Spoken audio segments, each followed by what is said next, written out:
Muy buenos días. El INAP continúa celebrando la Semana del Servidor Público y a la vez recordamos el natalicio de nuestro padre de la patria, Juan Pablo Duarte.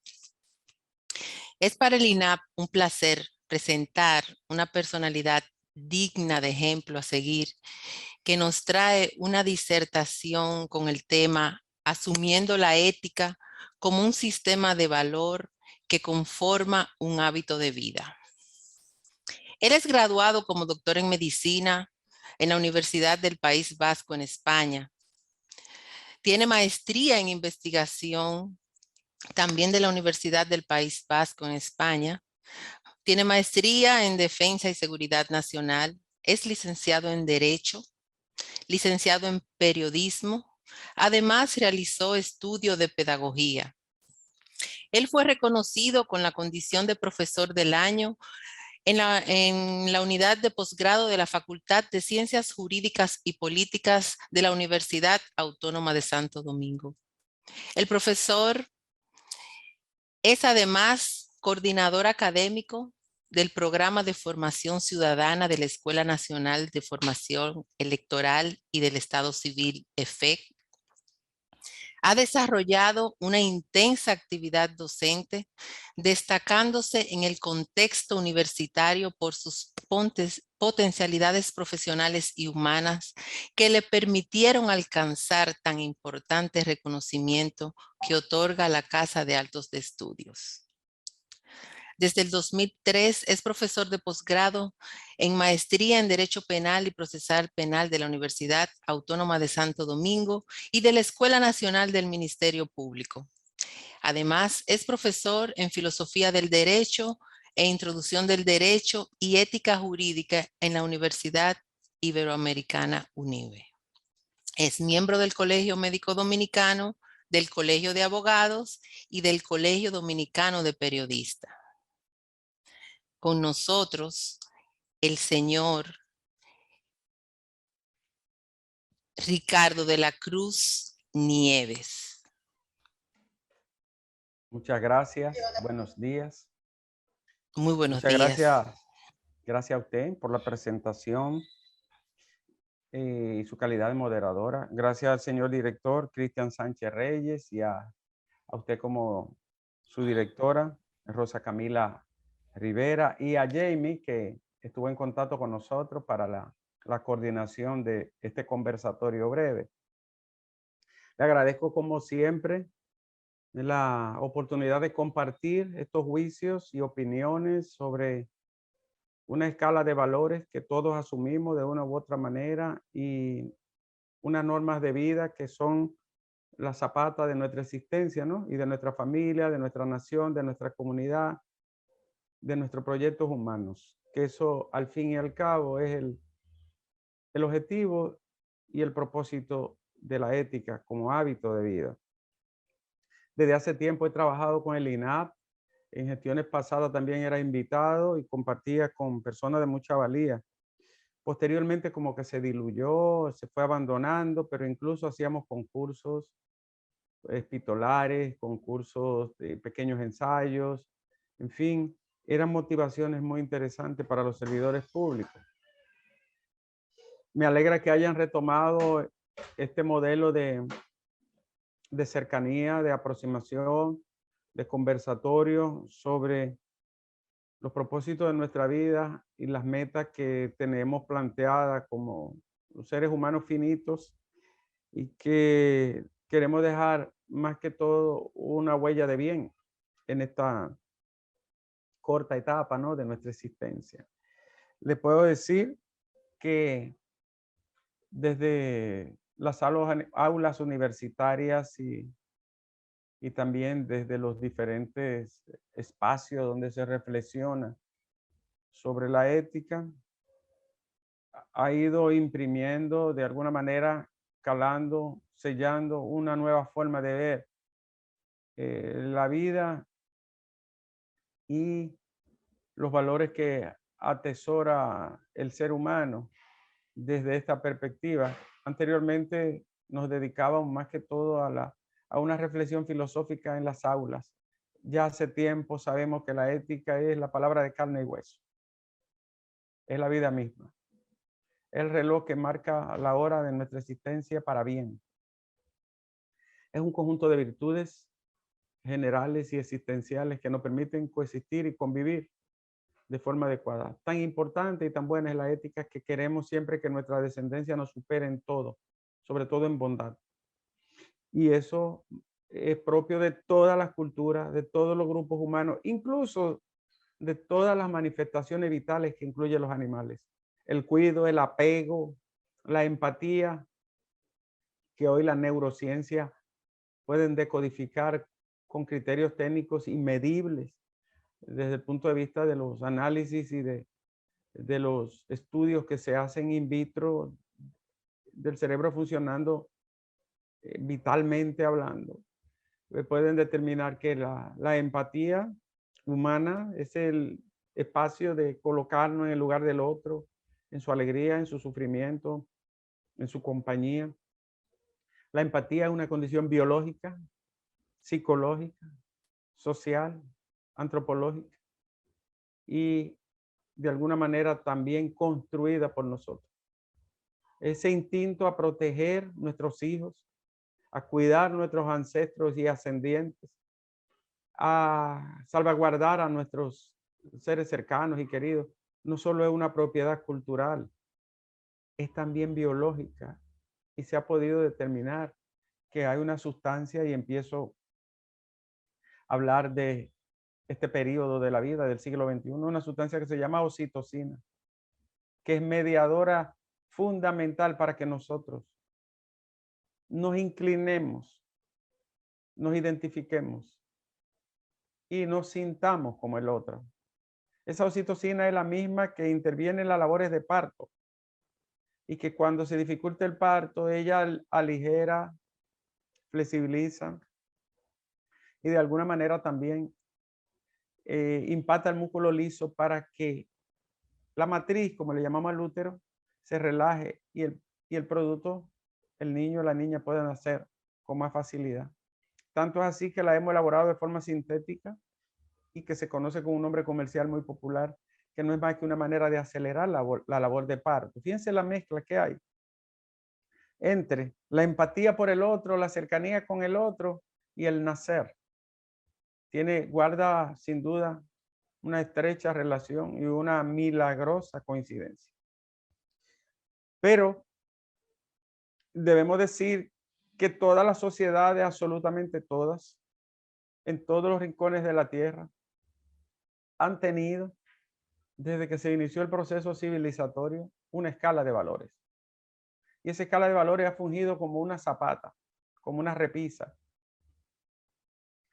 como una escala sobre la que descansa la mayoría de nuestro comportamiento cara a nuestra existencia, menos traumática, más cercana, de alguna manera más placentera, con menos dolor posible y con mayor satisfacción en el existir. De manera bien sencilla, también quiero agradecer a Dinamarca Tineo, que hizo todos los contactos a través del teléfono de mi esposa. Y entonces con ella fue que cuadramos este importante conversatorio, a Dinamarca, que tiene un nombre de un país muy lindo, dicho sea.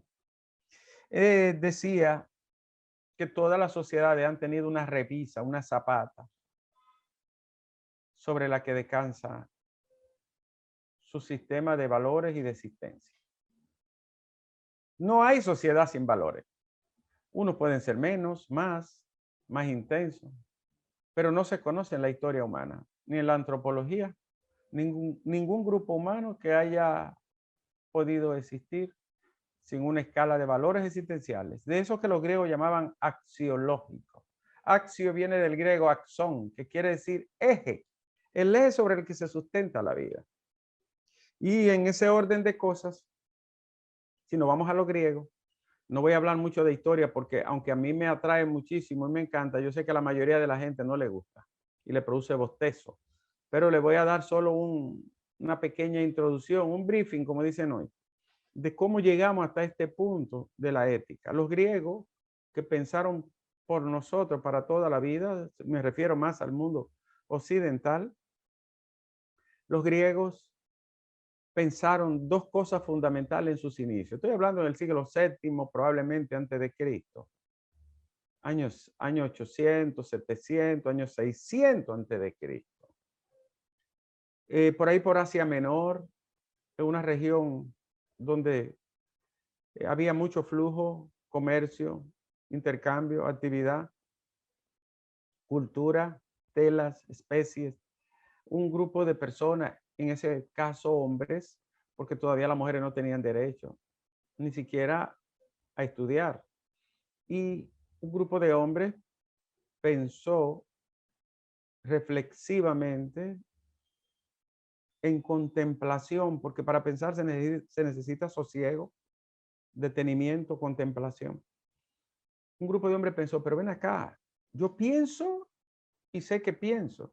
Es decir, soy la única especie que piensa y sabe que piensa. Y a ellos le llamó tanto la atención eso que le dedicaron años, siglos. Le llamaron episteme, que quiere decir pensamiento lógico, pensamiento racional, juicio claro, juicio lógico. Y la episteme, que es el origen de la palabra epistemología, teoría del conocimiento hoy, pensamiento científico. Episteme es el origen del pensar reflexivo. Es el origen del logos. Le llamaron logos también a la razón.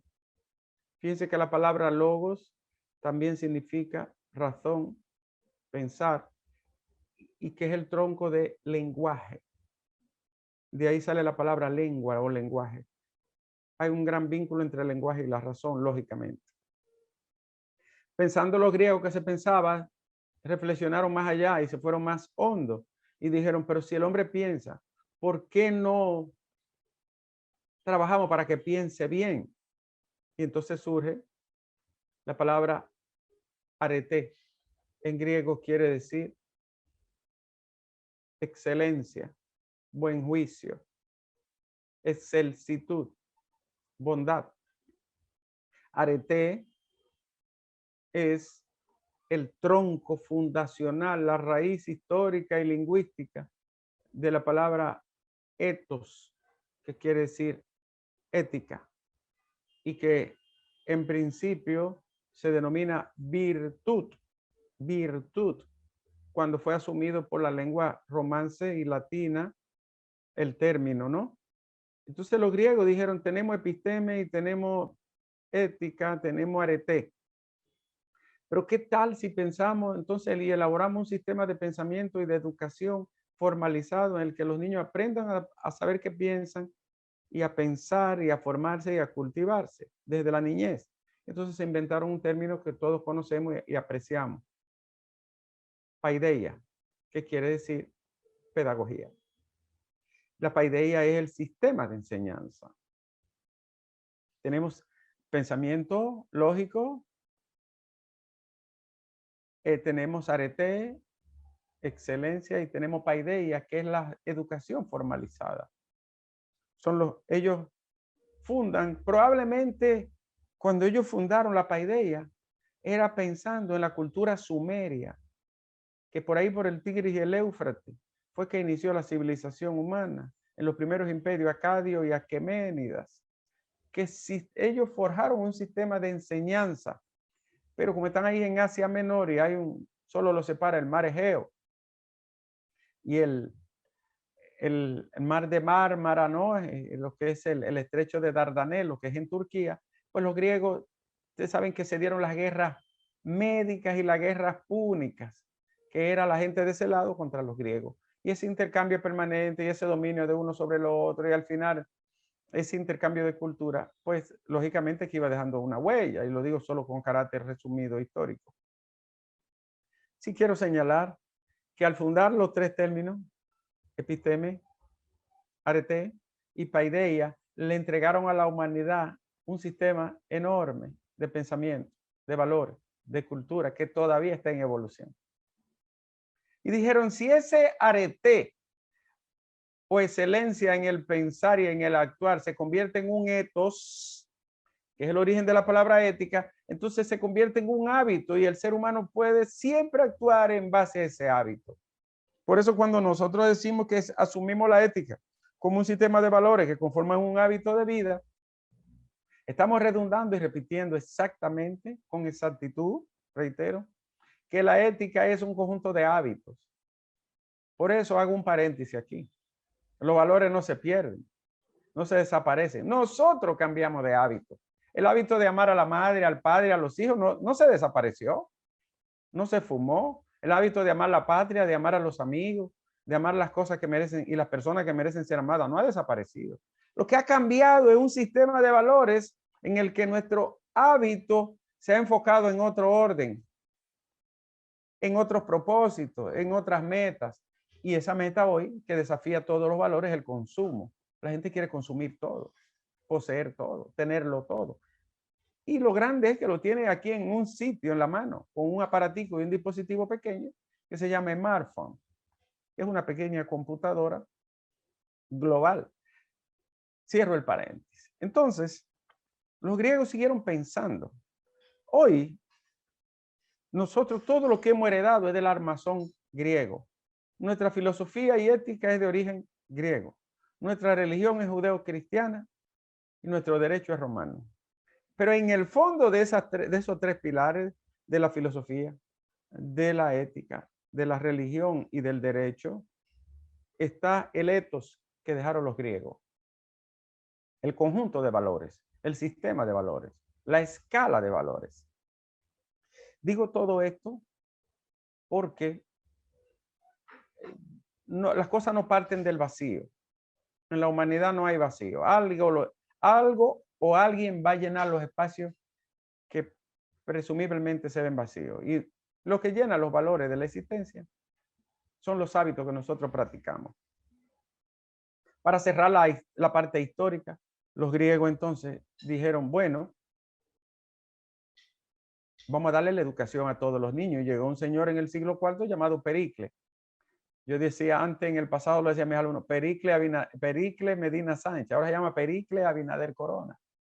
Pericles es el gobernante del mundo griego que funda un sistema de valores y de gobernanza que se llama democratos, que quiere decir democracia, gobierno del pueblo. Y entonces Pericles le dijo, pero ¿por qué solo le damos?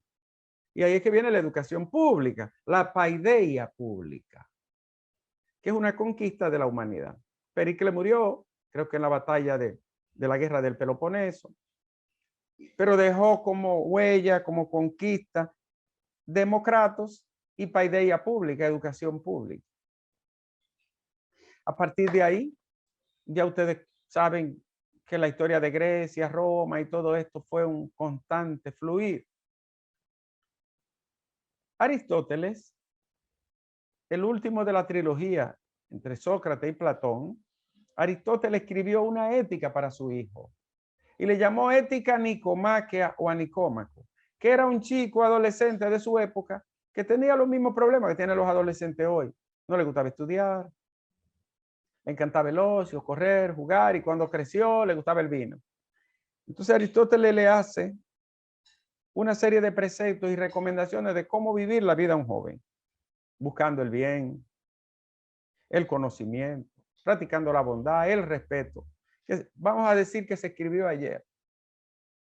Esa ética Nicómaco es el primer documento en Occidente, la primera declaración de deberes, es el primer, pudiéramos decir, que es el código de ética fundacional. Si lo leemos hoy nos damos cuenta que es una aproximación a la vida de esta época. En esa ética Nicómaco, él reflexiona y en su filosofía Aristóteles dice, la felicidad y la satisfacción del ser humano está en buscar la aurea mediocritas. Aurea mediocrita quiere decir aureus, oro, mediocrita, medio. El punto dorado de la vida, el punto de oro de la vida es la moderación. Moderación. Moderación significa hacer las cosas sin más para allá ni más para acá, el justo medio. Es el famoso arte de la prudencia. Y los griegos le llamaron a esa moderación ya como comportamiento frónesis. Un punto de mucha prudencia en el comportamiento, en el respeto, en convivir con los otros. La diferencia de frónesis o su contrario es híbrido, la desmesura, la exageración. El aspecto que vemos hoy con mucha frecuencia de gente que vive exageradamente casi en todo, sobre todo a través de las redes. Entonces, mediocrita o áurea mediocrita es la excelencia, ¿no? En el vivir. ¿Es fácil lograrlo? No, no es fácil. ¿Por qué no es fácil? Porque nuestra libertad y nuestra voluntad es un desafío constante. Podemos hacer cualquier cosa y deshacer cualquier cosa.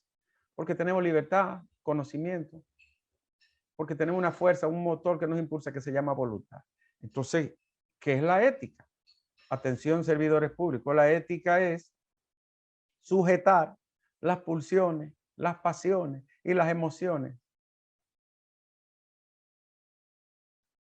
al gobierno de la razón. Vamos a decirlo de manera más sencilla. Lo que nos hace cometer errores, tropiezos y caídas son las emociones descontroladas o mal manejadas. La ética es el gobierno de las emociones humanas. Voy a donde Cristian, nuestro joven director. Ese dinero no es suyo. Ese contrato no va así. Esa licitación no está clara.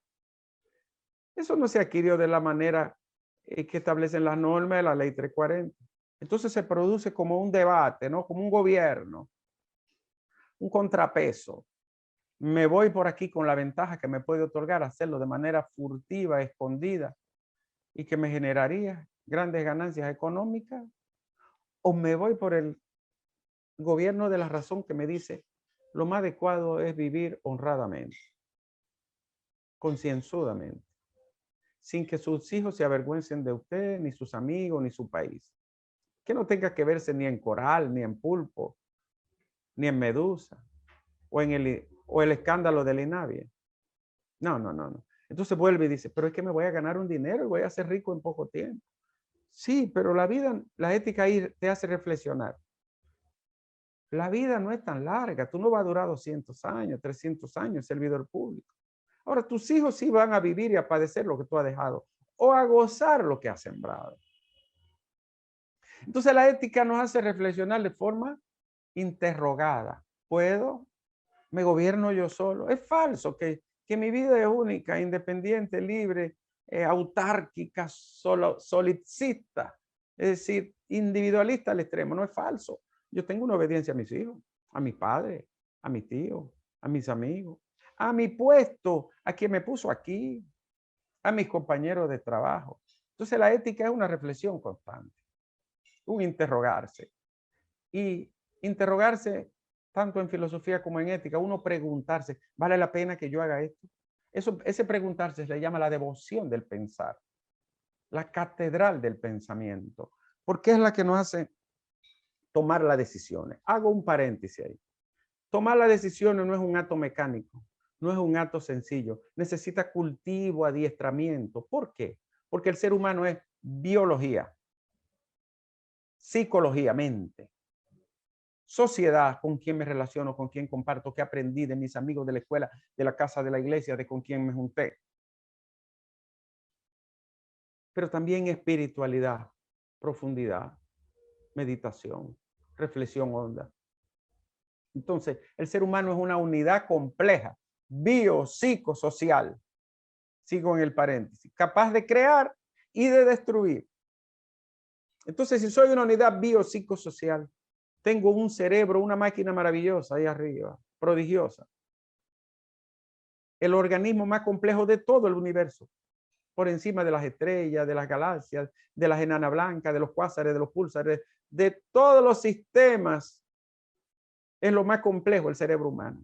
Vaya, ¿por qué produce esto que estamos haciendo nosotros? Produce el pensar. Y no hay una cosa más prodigiosa, más milagrosa que el pensar.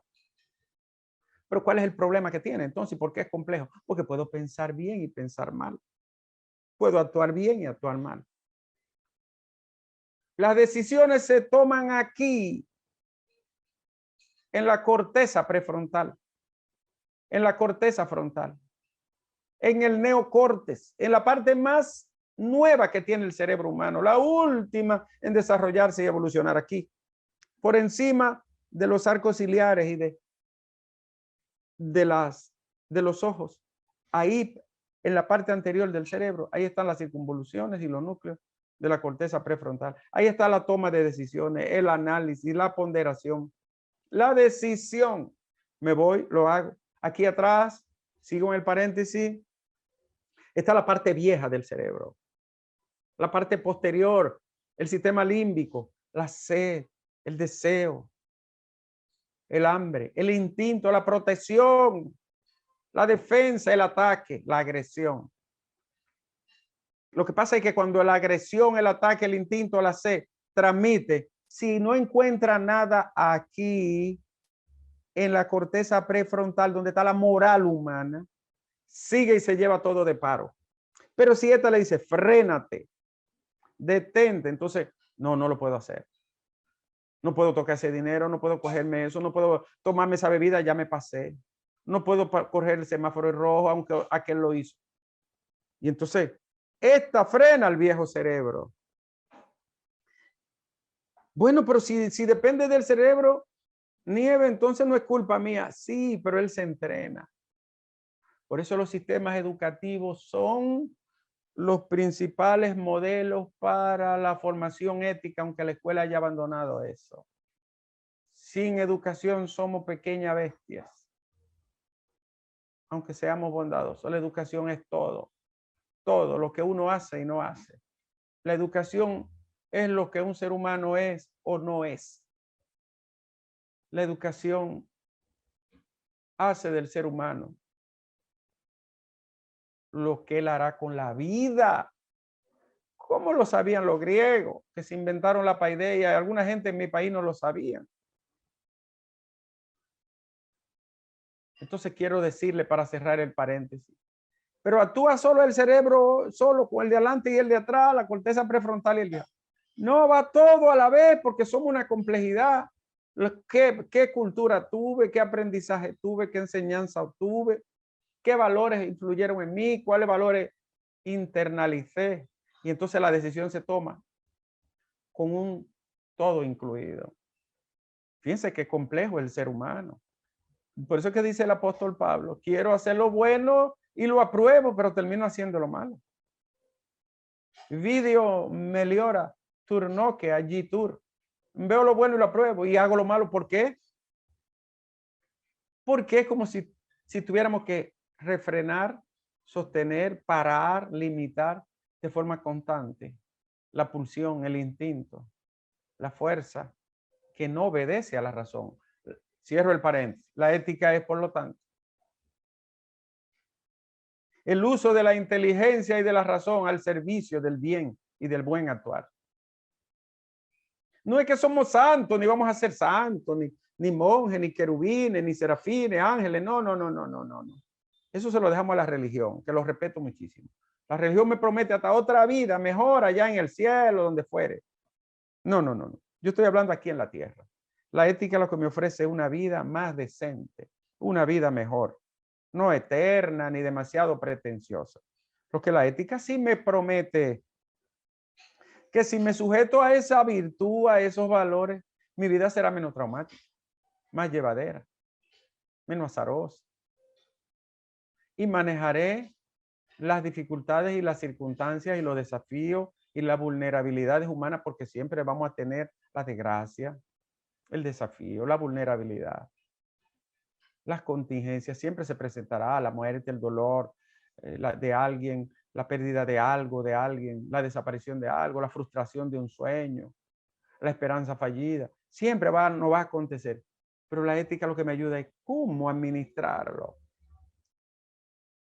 cómo gestionarlo, cómo utilizar mi maravilloso pensamiento al servicio del bien, de la bondad y del buen hacer. Es lo que llamaban los griegos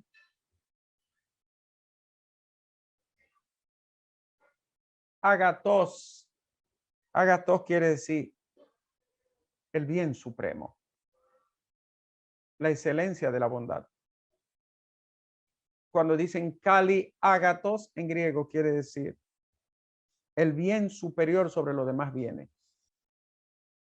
Eso solo lo puede dar la inteligencia. Y ya casi voy finalizando. Pero el profe no está hablando del código de ética. ¿Pero para qué?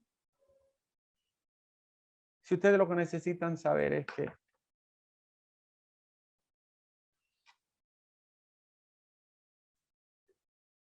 la ética es la realización del fin y de los medios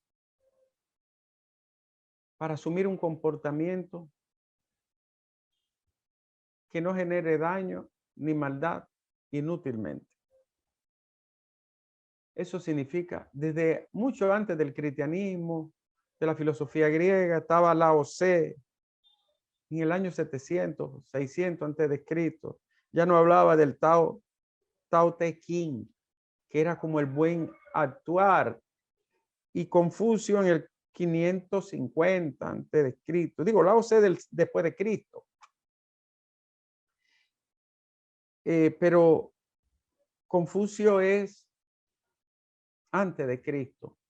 Lo único que ellos lo hacían es un enfoque sin Dios, porque el origen del budismo no tiene un Dios como entidad, como ente, como el caso de nuestra religión judeocristiana o el islamismo o el judaísmo. En el caso del budismo, es una religión que no tiene un Dios central, sino que los males y los problemas que debemos afrontar debemos de hacerlo desde nuestro interior, desde nuestra conciencia. En fin, no ha habido cultura que no tenga un sistema de valores. Nosotros sabemos que la bondad es buena. ¿Qué es lo que le está diciendo? Es tan buena la bondad que queremos que nuestros hijos sean buenos. Incluso las personas que mienten quieren que el resto del mundo diga la verdad. Los peores narcotraficantes y criminales y ladrones quieren que sus hijos sean virtuosos, que tengan virtud, que tengan arete, que tengan agatos, que tengan bondad. Quieren que sean inteligentes. Todos. Pero eso va desde una ciragüeya hasta un elefante. Quiere, por eso lo protege y lo cuida. No solo extender la copia de ADN, la herencia. Es que, como decía el gran filósofo Spinoza, un genio, conatus esse conservandi. Todo lo que existe quiere seguir existiendo, pero mejor. Ese es el motor. ¿Sabe qué?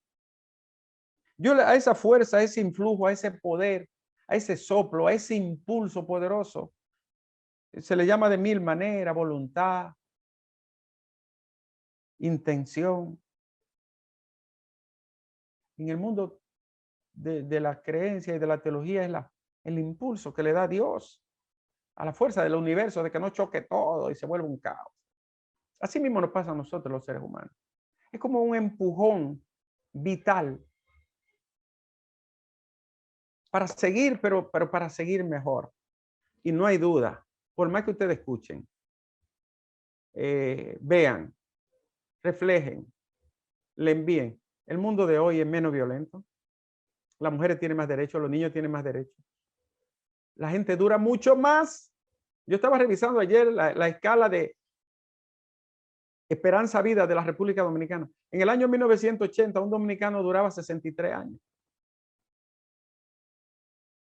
Hoy una mujer de 60 años puede dar a luz. Tenemos una esperanza vida tremenda. Tenemos más libertad, más realización, menos inequidad, más acceso a la educación, más acceso a la salud, más conocimiento a la altura de un clic. El problema es que en ese desarrollo, crecimiento y esperanza vida, hoy un dominicano dura 73.7 años. Cuando Trujillo dejó el poder, un dominicano duraba 50 y pico de años. Esa era la esperanza vida.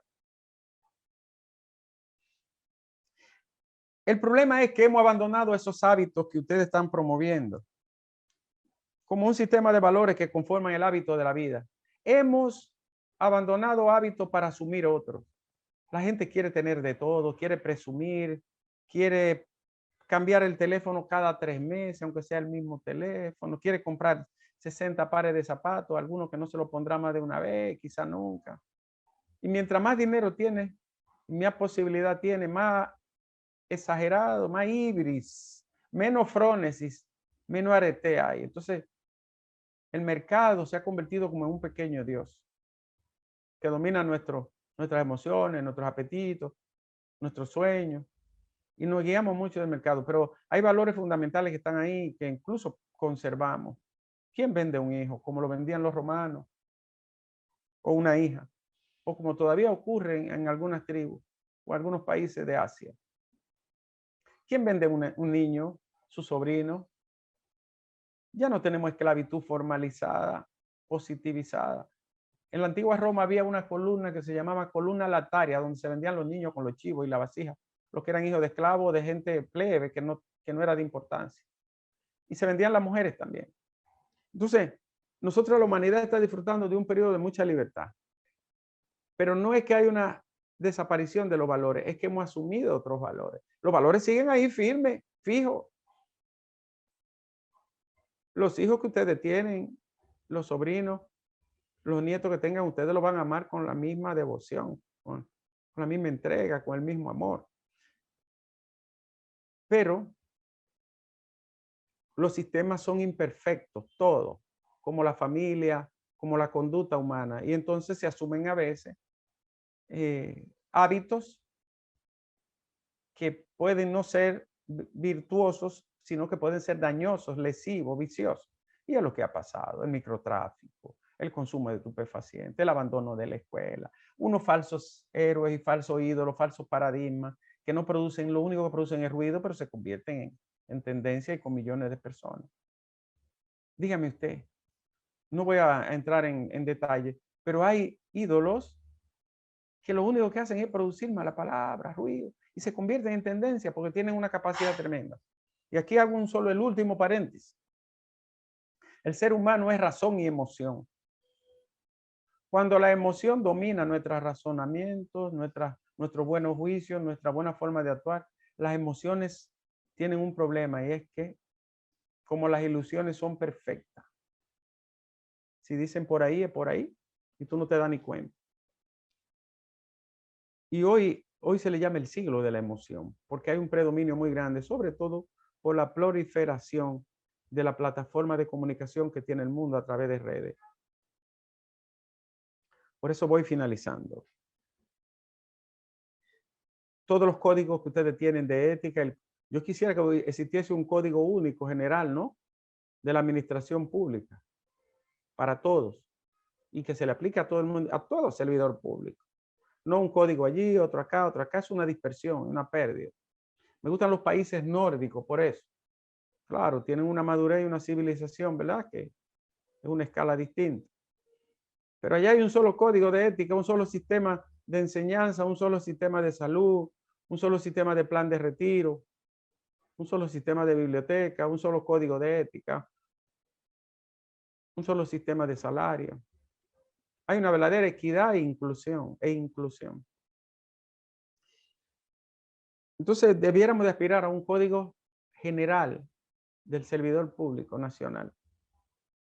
No cada institución elaborar uno, porque al fin y al cabo son las buenas ideas, las buenas normas, las buenas costumbres, el buen hacer, el buen obrar, lo que se requiere. Señores, la ética es el uso de la inteligencia al servicio de la bondad. Eso significa, no es que actúes siempre de forma bondadosa, sino la virtud, al fin y al cabo, es el actuar siempre en base al bien y cada vez que se pueda, porque no siempre podemos. La moderación es el punto medio. La prudencia es someter nuestras actitudes y comportamientos. Prudencia significa prudence, que quiere decir cardos, gozne quiere decir bisagra. Y bisagra es sobre lo que se sustenta la puerta de nuestra existencia, de nuestra vida. Por lo tanto,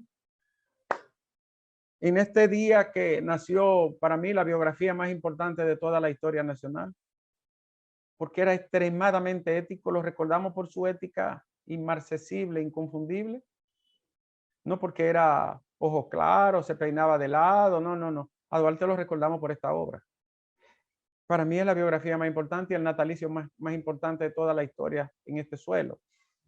En este día yo quiero decirle a ustedes, señores, actuar bien no deja pérdida, no causa daño.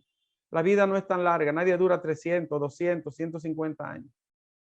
Lo mejor es dejar una huella que no tiene que ser famosa ni siquiera trascendente, pero que nuestra descendencia no se avergüence de nuestra existencia, que nuestros hijos no tengan vergüenza, como hay gente que hoy, yo me imagino que no pueden salir, los hijos.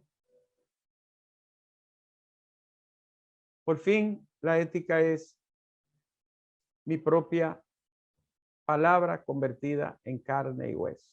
No solo es decir o profesar, es actuar correctamente y en base al bien. Actúen siempre en base al bien y van a evitar muchos dolores, pena, vergüenza y traumas, porque eso es lo que hace la ética. Orientarnos de cómo ser ciudadanos decentes y personas honradas. Muchas gracias por la invitación y le agradezco, siempre estoy a su orden cuando lo consideren pertinente. Muchísimas gracias, Ricardo de la Cruz Nieves. Es un placer tenerlo aquí con nosotros, trayéndonos esta reflexión sobre ética. El crear buenos hábitos nos ayuda a crear un buen comportamiento, reafirmar que la educación es aquello que nos forma y que la ética son hábitos o buenos hábitos que debemos crear.